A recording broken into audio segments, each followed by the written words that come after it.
Papyrus disintegrates with time.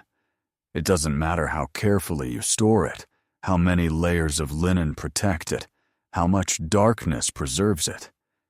Time finds a way to seep between the fibers and do its silent work.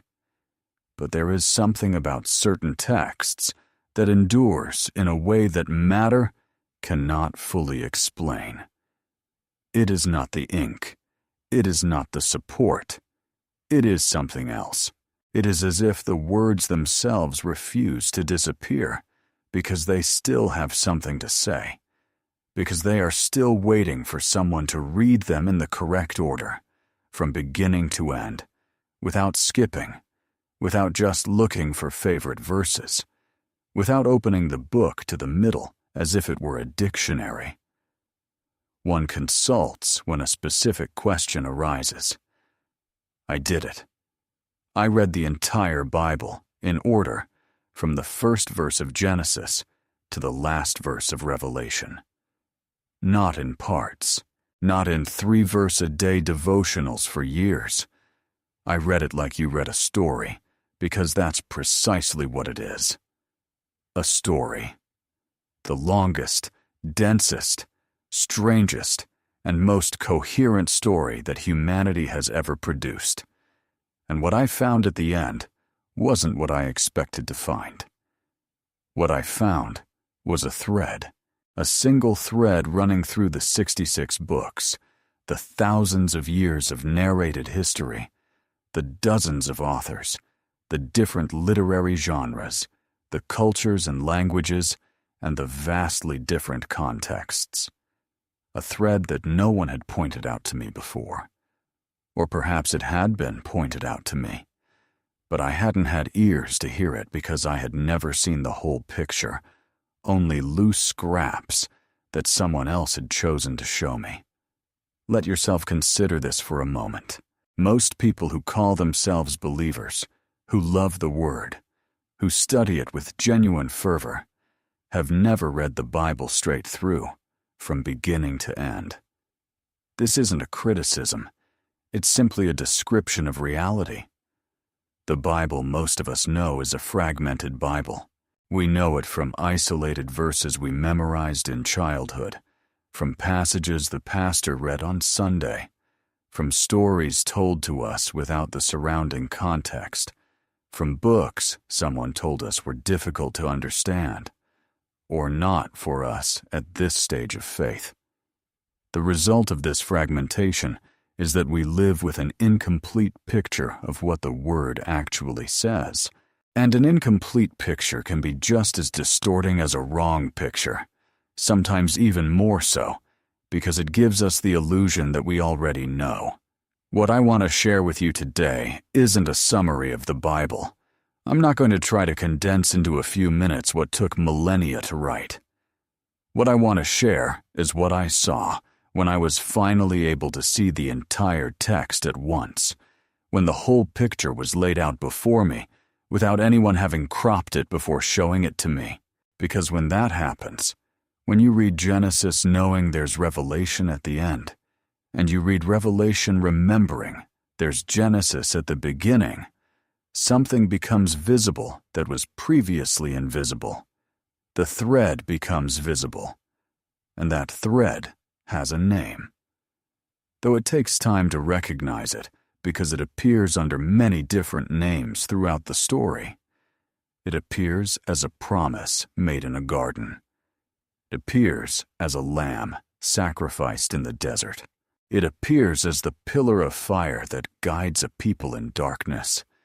It appears as the presence that fills the temple until the priests can no longer stand.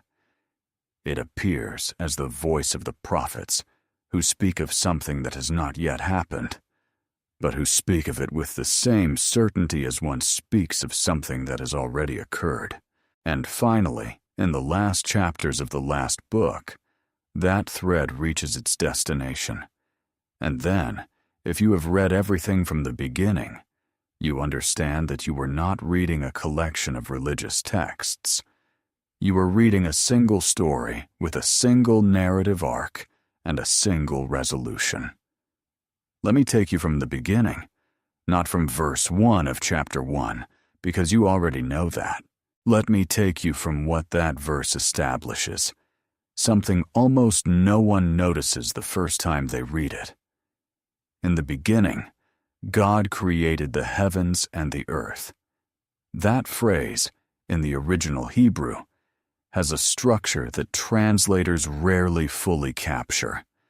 The verb used, bara, is a verb that throughout the entire Hebrew Bible has only one possible subject. Only God bara.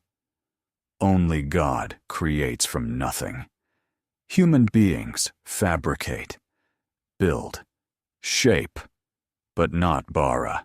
And that verb appears in the first verse of the story to establish something fundamental.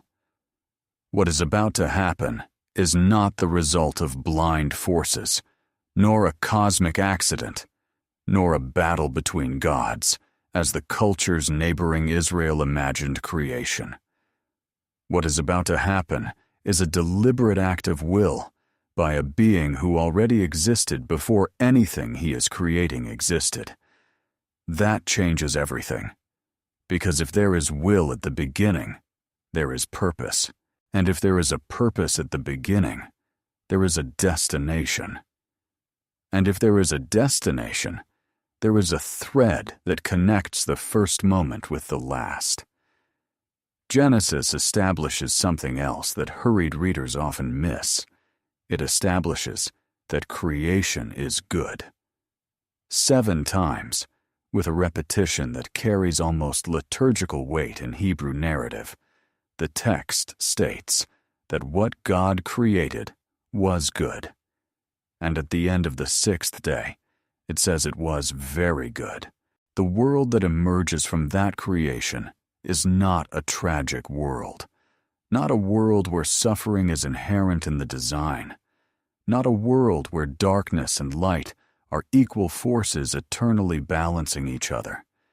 It is a world where goodness is the original condition. That is important because everything that follows in the Bible must be read against that backdrop. All the drama that fills the 66 books is the drama of how that good world was altered and what is being done to restore it. And the disruption comes early. In chapter 3 of the first book, before the reader has even had time to settle into the landscape of the Garden of Eden, something breaks. This rupture has several dimensions that a superficial reading doesn't always discern. The first dimension is the rupture between humankind and God. Before chapter 3, the narrative describes God walking in the garden in the freshness of the day, an image of closeness, of access, of unmediated presence. After chapter 3, that immediate closeness disappears.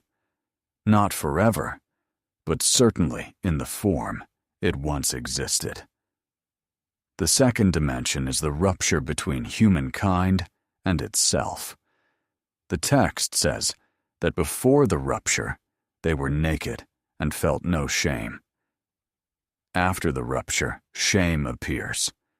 This is no small detail. Shame is the first psychological symptom of alienation. The third dimension is the rupture between humankind and the earth. The soil that once produced effortlessly now produces only with toil and sweat. The relationship with creation itself becomes strained. But this is where the reader who reads in order and has paid attention finds something extraordinary. Because in the midst of that rupture, before Adam and Eve leave the garden, God speaks. And what he says at that moment is the first promise in the entire Bible. He tells the serpent that there will be enmity between it and the woman, and between the offspring of the serpent and the offspring of the woman. And he adds something that Hebrew theologians have called the proto-gospel, the first good news, that the offspring of the woman will crush the serpent's head, though the serpent will strike its heel.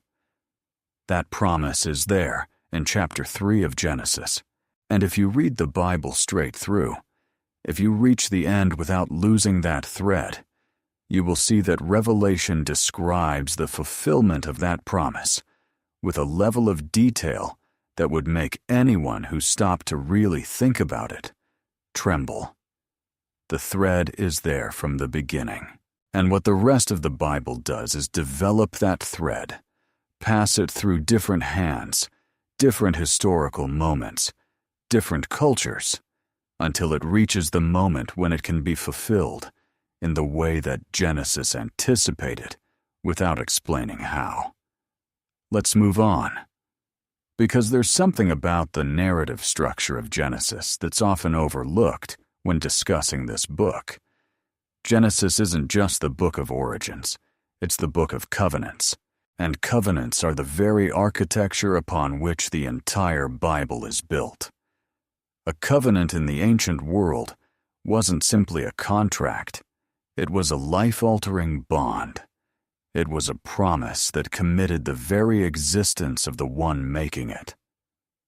When God makes a covenant with Noah after the flood, the rainbow in the sky isn't just a poetic symbol, it's the signing of a cosmic covenant. And the content of that covenant is that God will never again destroy the earth with water, not because he lacks the power to do so, but because he has chosen to bind himself to his creation in a way that precludes that possibility. That says something about the character of the God the Bible describes. He's not a capricious God. He's a God of commitment. And then Abram comes along. And with Abram, the thread becomes more specific. Because God doesn't make a general promise to humanity. He makes a particular promise to a particular man from a particular family in a particular place. And that specificity is disconcerting for modern readers who are used to thinking of religion as something universal and abstract. But the Bible isn't abstract. The Bible is insistently concrete. It tells Abram that from him will come a nation, that nation will have a land, and that through him all the families of the earth will be blessed. All the families. Not just his own, not just those who share his blood. All of them. That's in Genesis chapter 12. And if you read Revelation in chapter 7, you'll see a multitude that no one can count, from every nation, from every people, from every language, from every tribe. The promise in Genesis chapter 12 and the image in Revelation chapter 7 are the same thing seen from two ends of the same thread. But the promise reaches a point that stopped me in my tracks when I read it straight through, because somehow, when I had read it in fragments, it hadn't had the same weight it did when I saw it in the context of everything that came before.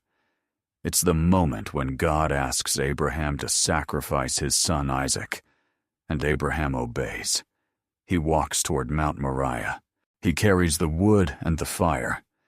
His son asks him where the lamb for the burnt offering is, and Abraham answers with something that, in the context of the entire Bible, resonates in a chilling way. God will provide the lamb for the burnt offering, my son. And God provides. A ram caught in a thicket is sacrificed in place of Isaac. And the place receives a name, Yahweh Yireh. The Lord will provide.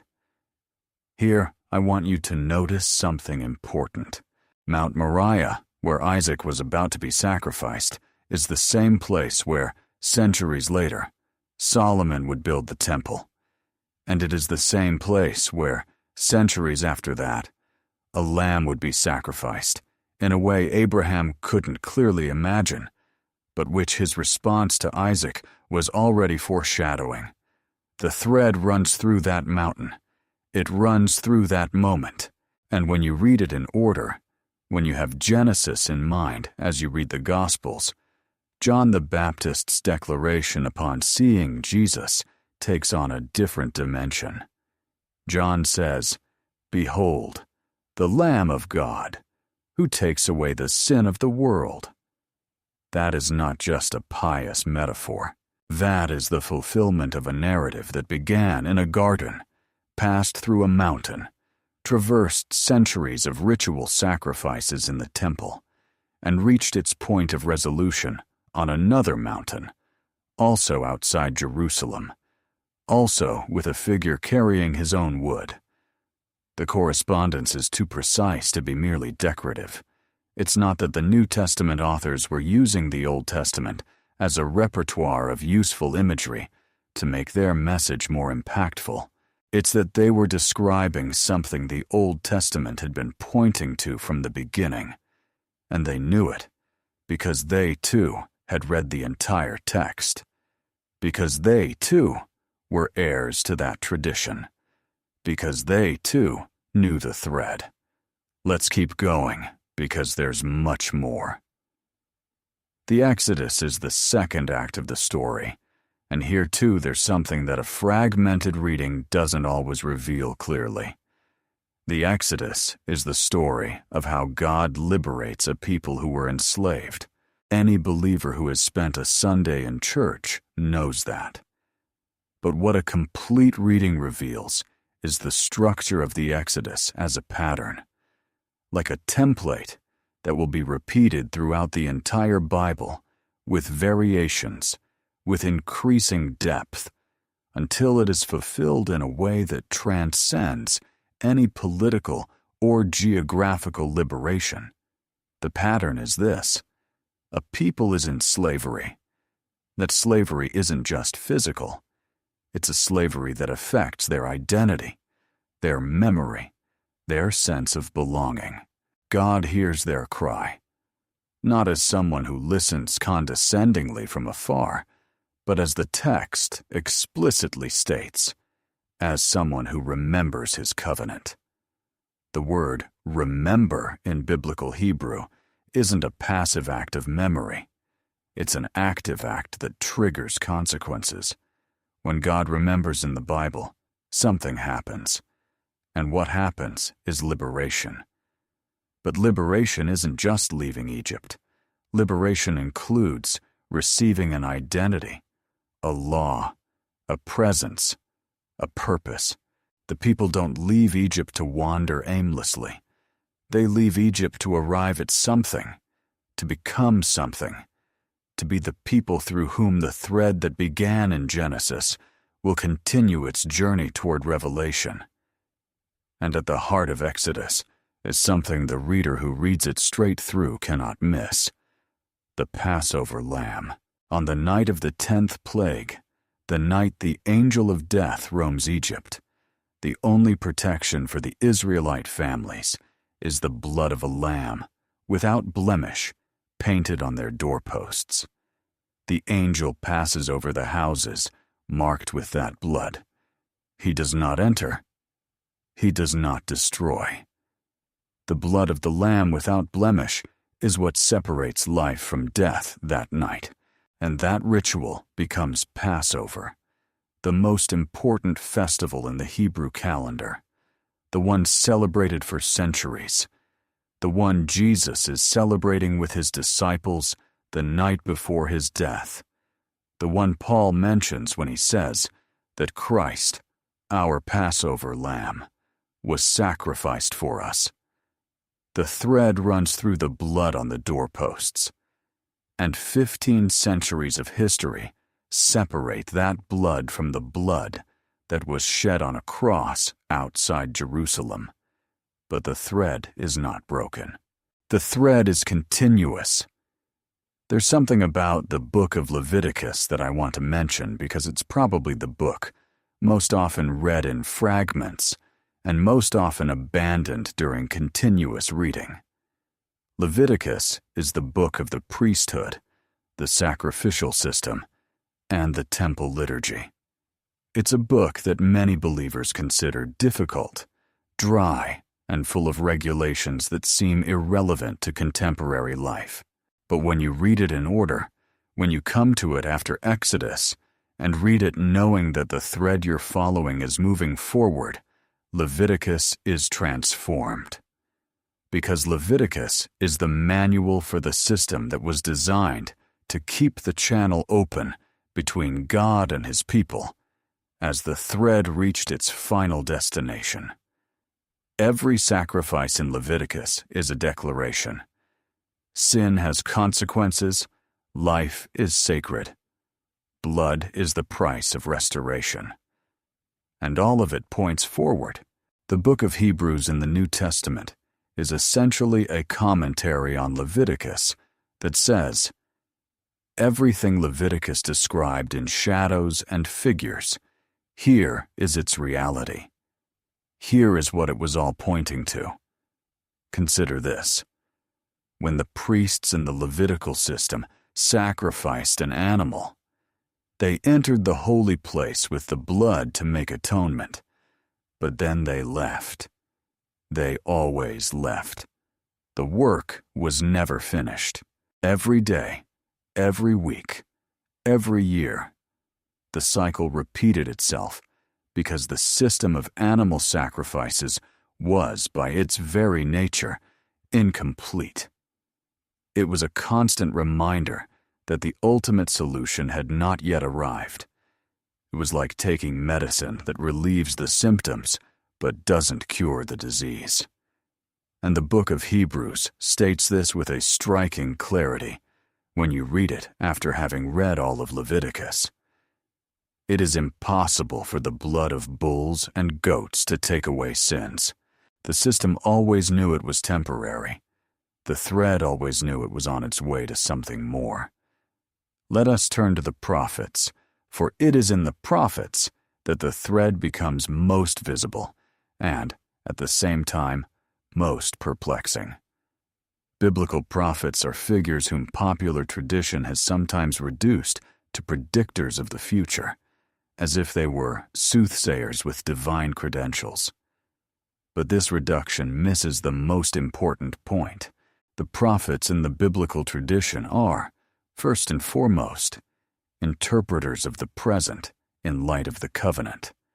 They see what is happening in their time, compare it with what God had promised and what the people had agreed to, and point out the gap between the two. Sometimes this pointing out includes warnings about what will come if the gap is not bridged. Sometimes it includes promises of restoration beyond judgment. And it is in these promises of restoration that the thread becomes most dazzling. Isaiah writes in the 8th century BC, "The northern kingdom has already fallen to Assyria. The southern kingdom is on a similar trajectory. The temple still stands, but the people's faith is fragmented, divided between the God of the Exodus and the gods of neighboring nations." And in that context, Isaiah writes things that, from the perspective of his historical time, are incomprehensible. He writes about a servant who will bear the infirmities of many, who will be wounded for the transgressions of the people, who, like a lamb before its shearers, was silent and did not open his mouth, and by his wounds we are healed. This servant has no name in Isaiah's text. He appears in 4 poems that scholars call the servant songs. And for centuries, Hebrew interpreters debated his identity. Is he the people of Israel collectively? Is he a future, idealized king? Is he the prophet himself? The answer the Bible gives, when you read it straight through, is not abstract. When you get to the Gospels and read the account of Jesus' passion, the authors quote Isaiah with a frequency and specificity that cannot be accidental. Matthew quotes Isaiah chapter 53 to describe Jesus' ministry. John quotes the same chapter to describe the unbelief Jesus encountered. Peter quotes it in his first letter to talk about Christ's work on the cross, and Jesus himself, in one of the most revealing scenes in the Gospels, is walking with two disciples toward Emmaus after the resurrection. And the text says that beginning with Moses and all the prophets, he explained to them what was said in all the scriptures concerning himself. Jesus himself read the thread, and he showed it. Starting from the beginning, let me tell you about the Psalms, because the Psalms are the emotional heart of the Bible, and where the thread becomes most personal. The Psalms are not just religious poetry. They are the documentation of Israel's inner experience with their God over centuries. They are the record of joy and sorrow, trust and doubt, praise and despair, certainty and abandonment. And within that collection of 150 poems, there is a subset that scholars call the Messianic Psalms. Psalms that, from the narrative perspective of the entire Bible, point specifically toward the figure the thread was tracing from Genesis. Psalm 22 begins with a question that any believer who has read the Gospels will immediately recognize. My God, why have you forsaken me? That question isn't just on the lips of the psalmist. It's on the lips of Jesus on the cross, quoting that psalm in its original language, Aramaic. And if you read Psalm 22 in its entirety, something extraordinary happens. The poem describes, with a detail that cannot be explained by historical coincidence, the experience of someone being publicly executed. It describes the jeers of the onlookers. It describes the pierced hands and feet. It describes the clothing divided by lot. It describes the dislocated bones. And all of this was written roughly 1,000 years before crucifixion existed as a form of execution in the Mediterranean world. The Romans hadn't invented that method. It didn't exist yet. And yet, Psalm 22 describes it with a precision that cannot be explained as mere poetic intuition. Psalm 110 is another. The Lord said to my Lord, "Sit at my right hand, until I make your enemies a footstool for your feet." Jesus himself quotes this psalm in a conversation with the Pharisees to ask them a question they cannot answer. If David calls someone my Lord, how can that someone simply be his son? The question points to something that the thought system of his interlocutors cannot contain within their usual categories. The thread requires new categories to be understood. And then there is Psalm 2, which speaks of an anointed king who will inherit all nations, whom God calls his son. That psalm is quoted in the New Testament more times than any other text in the Old Testament. At the baptism of Jesus, the voice from heaven says, "This is my beloved Son, in whom I am well pleased," combining Psalm 2 with the first of Isaiah's servant songs. At the Transfiguration, in the book of Acts, where Peter quotes Psalm 2 to explain the resurrection, in the letter to the Hebrews, in Revelation, the thread runs through that psalm again and again, as if history were returning to it to confirm that it is still on its way, still moving toward its fulfillment. Now I want to bring up something that is rarely mentioned when discussing the narrative thread of the Bible, yet is fundamental to understanding the text's coherence. It's the theme of the temple. The temple is not simply the building where the Israelites worshipped their God. Within biblical cosmology, the temple is the point of contact between heaven and earth.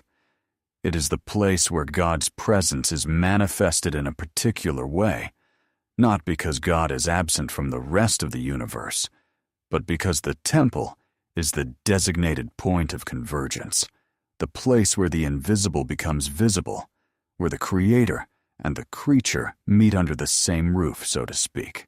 And this function of the temple has a history that runs throughout the entire Bible, in a way that a fragmented reading doesn't always reveal.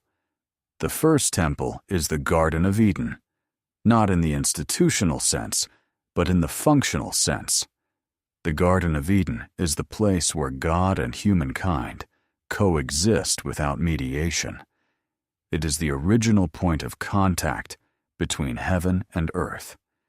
And the rupture in chapter 3 is, among other things, a rupture of that temple function. Humankind is expelled from the garden, which in the symbolic language of the Bible is equivalent to being expelled from the immediate presence of God. And the rest of the Bible is, in a profound sense, the story of how that presence returns, how the point of contact is restored. The tabernacle in the wilderness is the first institution God designates as his dwelling place among his people, and the instructions for building the tabernacle are the most detailed in the Pentateuch, more detailed than the instructions for the journey, more detailed than the instructions for the legal system. This speaks to the text's narrative priorities. What matters, what the text emphasizes with its length and precision, is presence. The design of the tabernacle, with its outer court, its holy place, and its most holy place, intentionally replicates the structure of the Garden of Eden according to Hebrew interpretive tradition. The cherubim embroidered on the curtains of the most holy place evoke the cherubim guarding the garden's entrance after the expulsion. The tree of life in the garden finds its echo in the 7-branched candelabrum, the menorah, which, with its tree-like form, illuminates the holy place. The text is replete with these correspondences, which are not merely decorative. They are theological. They are part of the very fabric of the narrative. And then comes Solomon and the permanent temple. And the scene of the temple's dedication is one of the most impressive in the entire Bible. When the priests finish placing the Ark of the Covenant in the Holy of Holies, and when the Levites begin to sing and praise, the cloud fills the temple in such a way that the priests cannot stand to minister. The presence of God fills the space in a way that makes it uninhabitable for human beings at that moment. That scene is the partial recovery of what was lost in the garden. The presence has returned to dwell among his people. The thread continues. But then the temple is destroyed. Babylon razes Jerusalem in 587 BC, and with the destruction of the temple comes what the prophets call the departure of glory. Ezekiel, in one of the most dramatic texts in the entire Bible, describes in detail how the presence of God leaves the temple before the Babylonians arrive. Not all at once, gradually. First, it leaves the Holy of Holies. Then, it leaves the interior of the temple. Then, it pauses at the threshold. Then, it ascends the Mount of Olives. And from there, from that height, it surveys the city about to burn. And it departs. Ezekiel describes this departure with a sorrow that can still be felt in his words. The glory is gone. The point of contact has been severed. The thread seems to break. But it does not break, because the same prophets who announce the departure of glory also announce its return. Ezekiel ends his book with a vision of the restored temple, a temple whose dimensions are so different from Solomon's temple that it is clearly not an architectural plan for a physical building. It is a vision of something greater than any building. And from the threshold of that restored temple flows a river that grows larger as it flows, transforming the desert into a garden, healing the Dead Sea, and bringing life where there is no life. The image of the river flowing from the temple first appears in Genesis, where a river flowed from Eden to water the garden. And it appears at the end of the Bible, in the last chapter of Revelation, where a river of the water of life flows from the throne of God and of the Lamb. The same river, the same thread, from the garden to the city. Here I want you to pause for a moment, because what I just described is not a literary coincidence or a rhetorical device. It is the text itself telling you where it is going. It is the thread revealing itself. Genesis begins in a garden. Revelation ends in a city that is also a garden, because in that city is the tree of life that was removed in Genesis. In Genesis, there is a wedding, the first union of man and woman.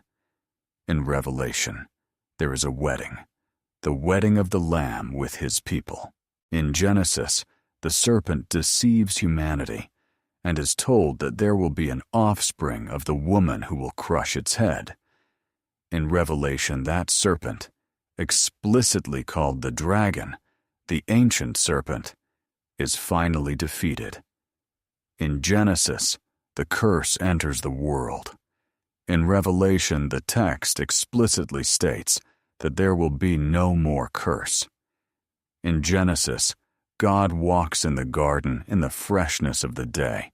In Revelation, the tabernacle of God is with humanity, and he will dwell with them, and they will be his people, and he himself will be their God, with them.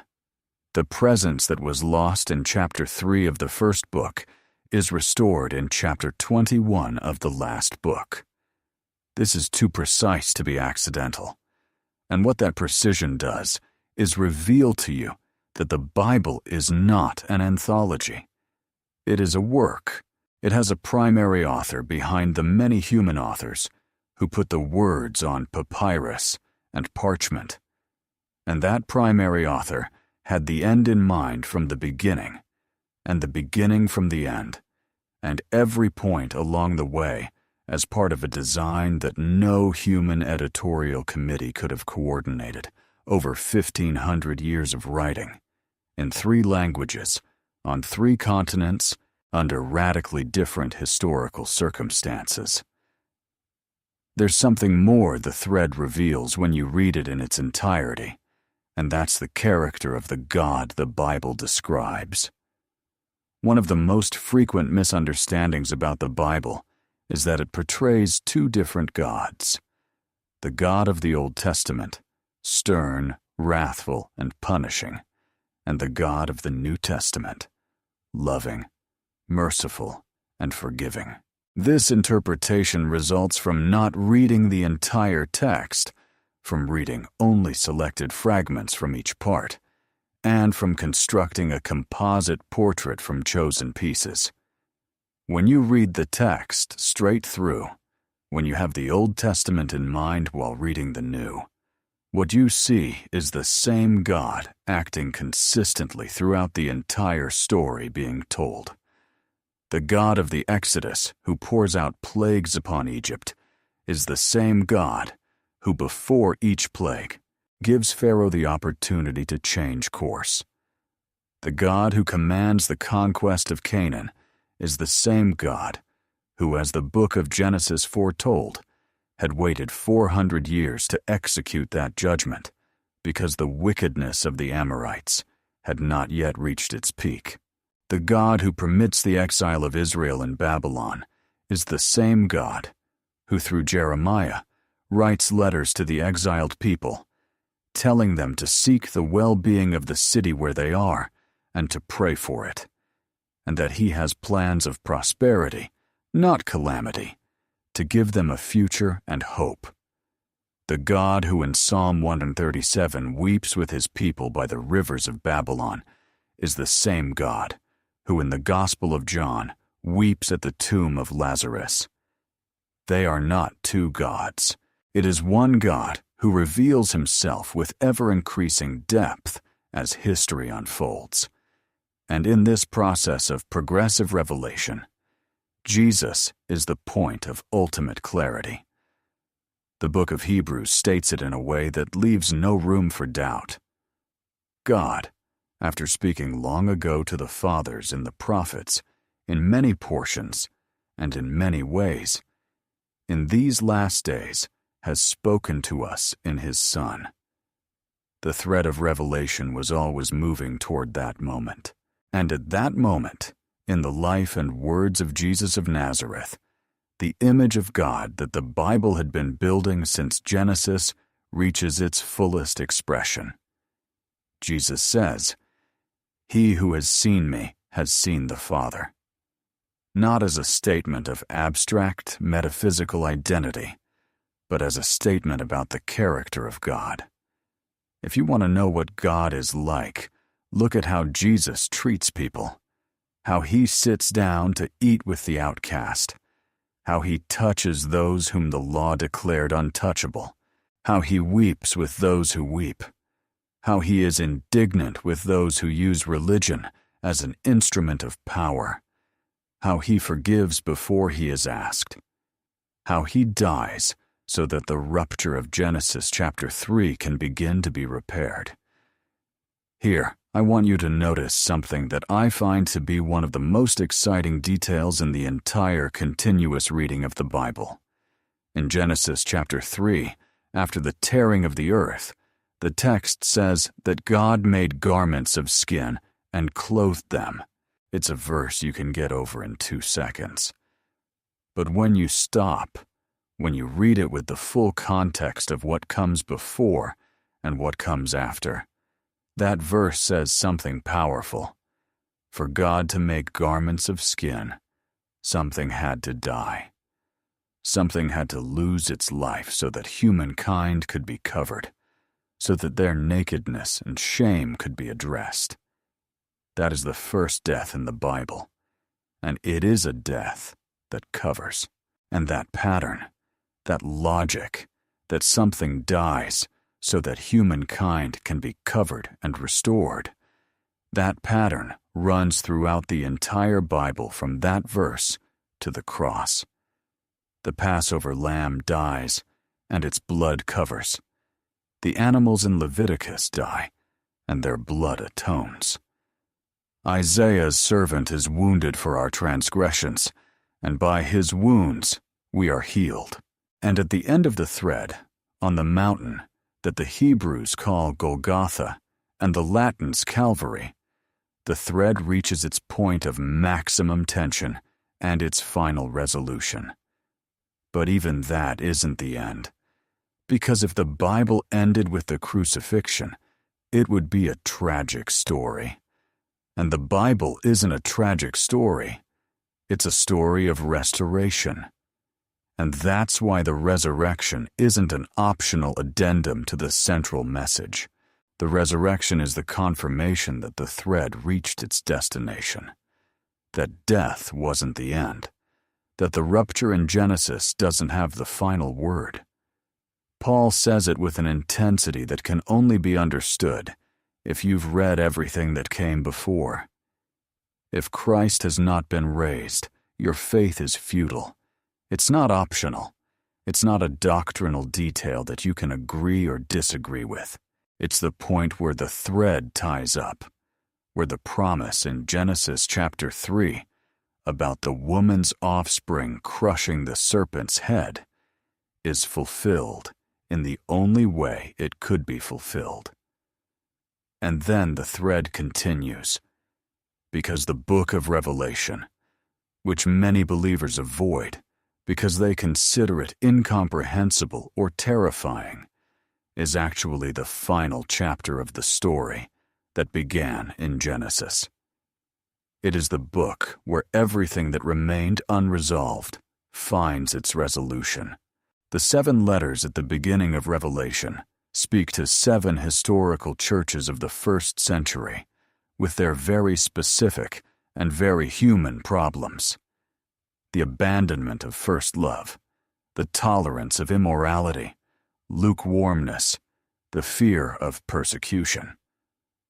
But as the book progresses, the horizon expands.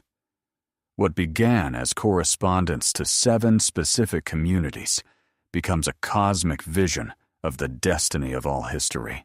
And in that cosmic vision, the Lamb who was slain, using precisely that image, the Lamb, the same image that runs throughout the entire Bible from Genesis, that Lamb is the center of everything.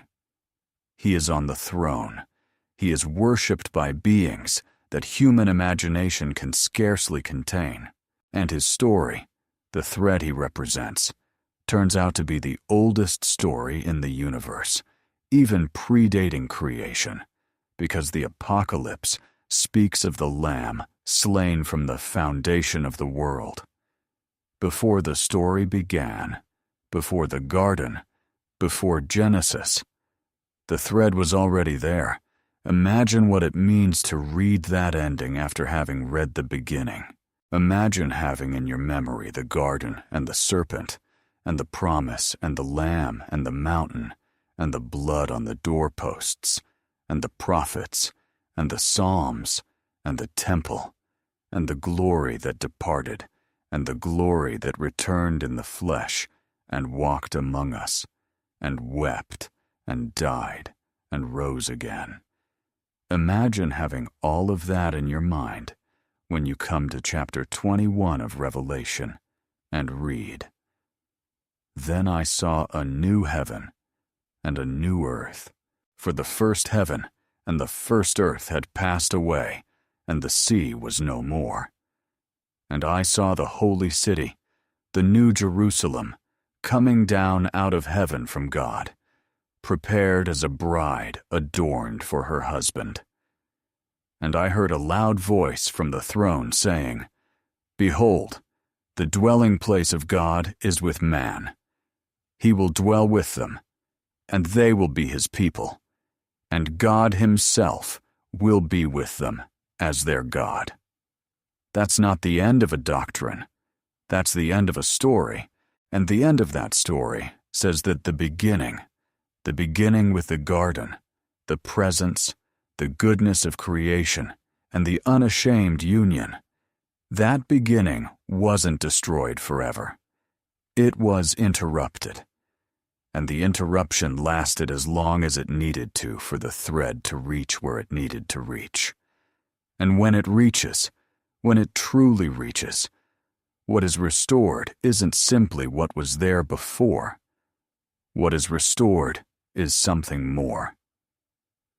Revelation describes a city, not just a garden, a city that is also a garden, because the tree of life is in its midst. But a city implies community, history, a people who have journeyed together. Humanity doesn't return to the starting point as if nothing had happened. Humanity arrives at a destination that the starting point was already anticipating, but which is greater than the starting point could have imagined. That is what a complete reading reveals, that the Bible is not a collection of texts about how to be a good person. It is not an instruction manual for religious life. It is not a repository of inspirational verses for difficult times.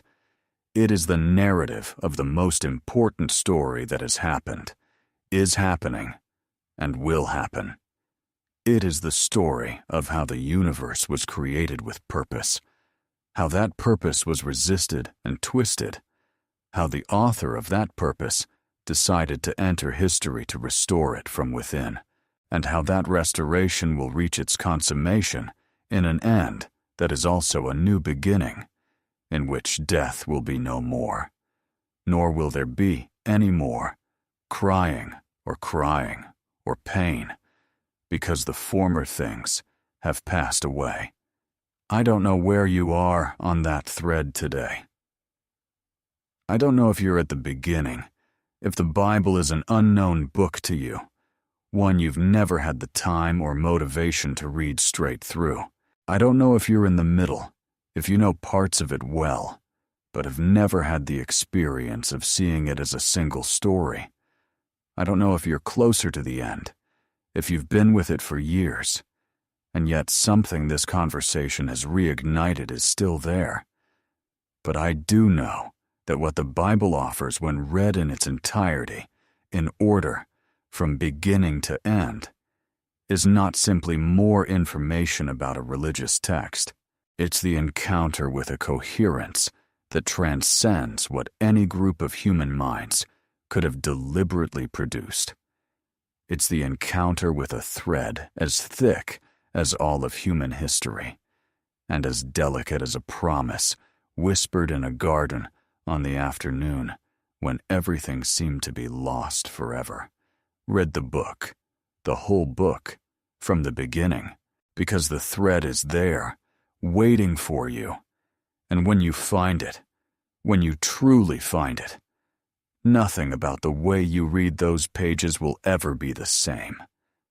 Not because someone told you so, but because your own eyes will have seen it, your own ears will have heard it, in the silence of reading that no one can do for you, in that intimate space where the word and the reader meet alone, without intermediaries, without filters, with all the weight of what has been said since before the foundation of the world.